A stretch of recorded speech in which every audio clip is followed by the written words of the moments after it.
Assalamualaikum warahmatullahi wabarakatuh.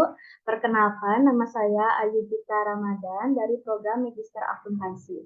Pada kesempatan ini, saya ingin mengucapkan terima kasih kepada Bapak Apriwandi SEMSCAK selaku dosen pengampu mata kuliah Audit dan Assurance yang telah memberikan kesempatan bagi saya untuk menjelaskan mengenai salah satu materi dari mata kuliah Audit dan Assurance. Adapun pokok pembahasan yang akan saya presentasikan pada hari ini, yang pertama adalah pembuktian dalam audit atas laporan keuangan, lalu yang kedua ada prosedur analitis, lalu yang ketiga ada atlas. Yang pertama ada pembuktian dalam audit atas laporan keuangan. Apa sih yang dimaksud dengan bukti audit? Bukti audit menurut International Standard on Auditing bahwa bukti audit merupakan informasi yang digunakan auditor untuk menarik simpulan yang menjadi dasar pemberian opini auditnya. Nah, bukti audit ini bukan hanya dalam bentuk finansial, tetapi bukti audit ini bisa juga dalam berbentuk non-finansial. Lalu selanjutnya ada tipe-tipe bukti audit. Yang pertama ada pengamatan fisik, yang kedua ada konfirmasi, yang ketiga ada dokumentasi, yang keempat ada observasi, yang kelima ada wawancara dengan klien, yang keempat ada performance, dan yang ketujuh ada prosedur analitis. Nah, untuk tipe bukti audit pengamatan fisik, ini biasanya auditor akan melakukan inspeksi kepada kliennya untuk memperoleh tipe bukti audit. Nah, sebagai contohnya ini biasanya dalam pengamatan fisik, auditor akan melakukan stock of name atau case of name. Jadi di sini auditor ini akan mengecek wujud dari aktiva.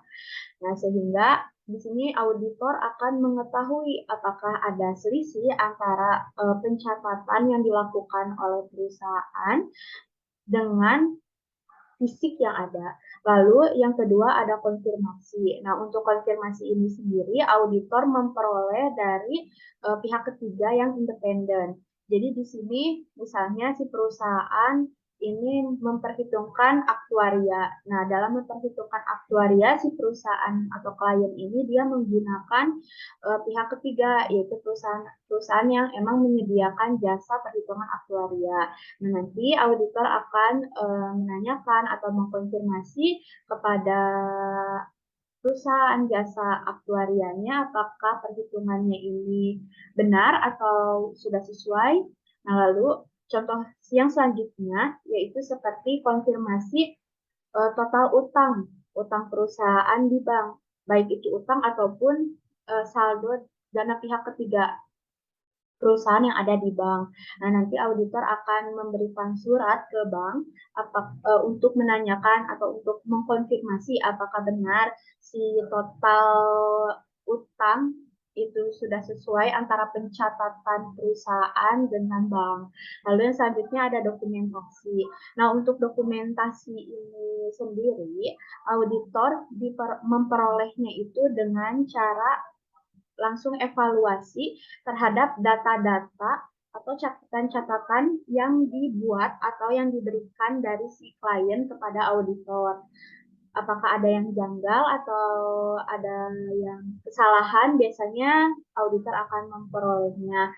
Lalu observasi, nah untuk observasi di sini auditor akan langsung melakukan pengamatan ke lapangan, melihat bagaimana kegiatan operasional perusahaan, terus dari observasi ini apakah sesuai dengan SOP nggak sih kegiatan operasional perusahaan ini, atau kalau jika tidak sesuai dengan SOP mungkin nanti akan dipertanyakan kepada manajemen dari si perusahaan tersebut. Lalu yang selanjutnya ada wawancara dengan klien.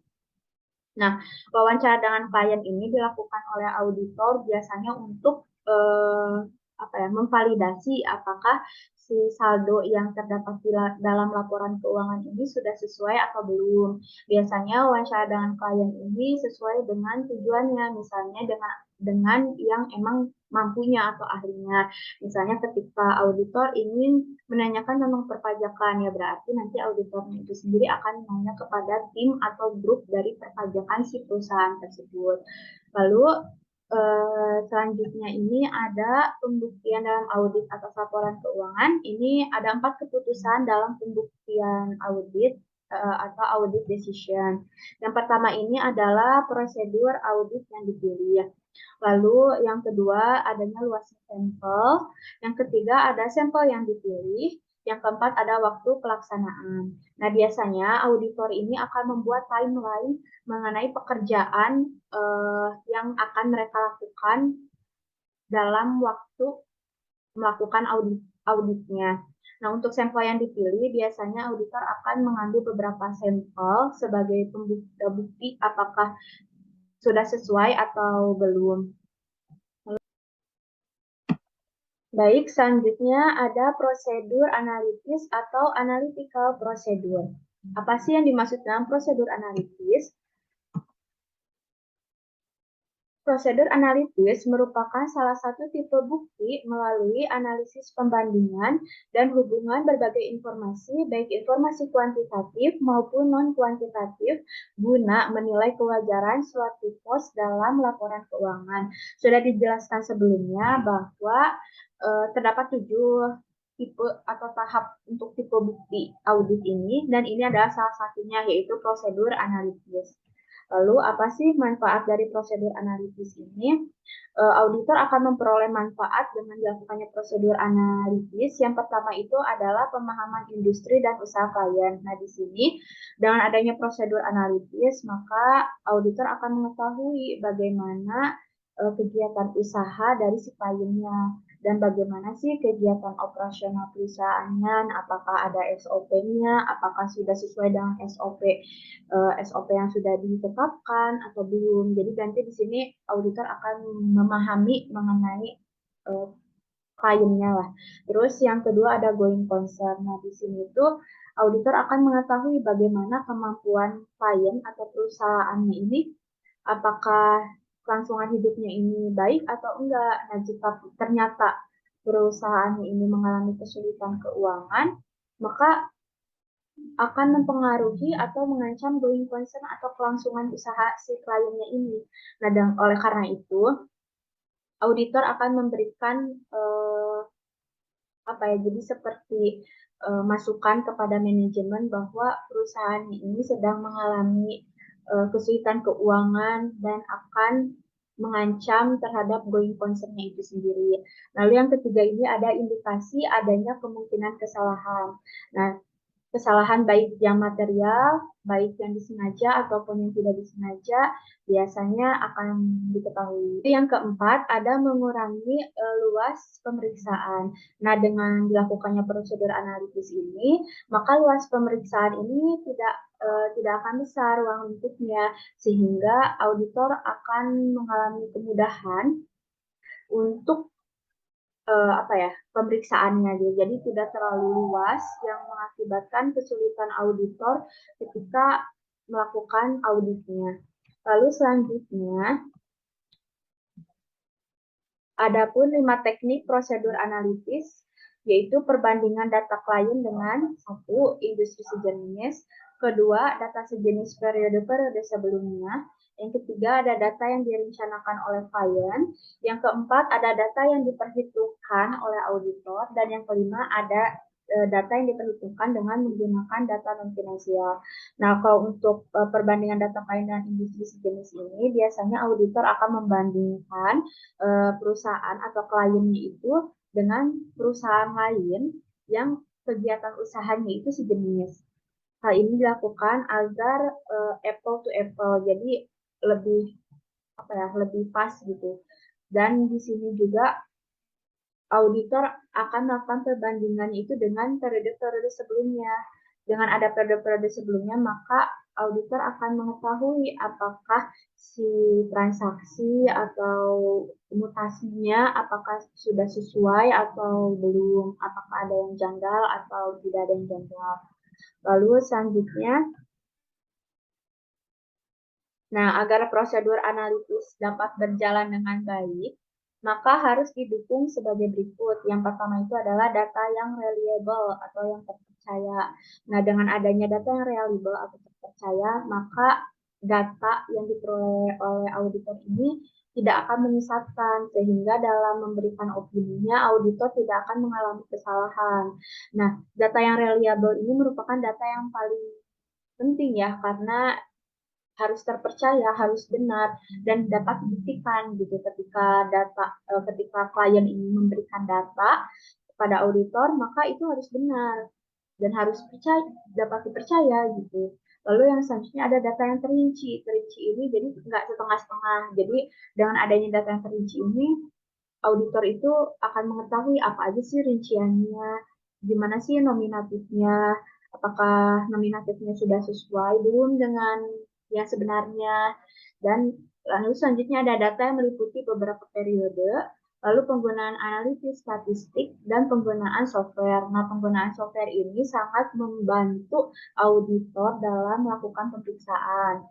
Nah, dengan adanya software ini diharapkan auditor ini mampu lebih cepat, efektif, dan efisien dalam melakukan audit atau dalam melakukan pemeriksaan terhadap klien. Lalu softwarenya itu adalah Audit Tools and Link System atau dikenal juga dengan Atlas. Nah, apa sih Atlas itu?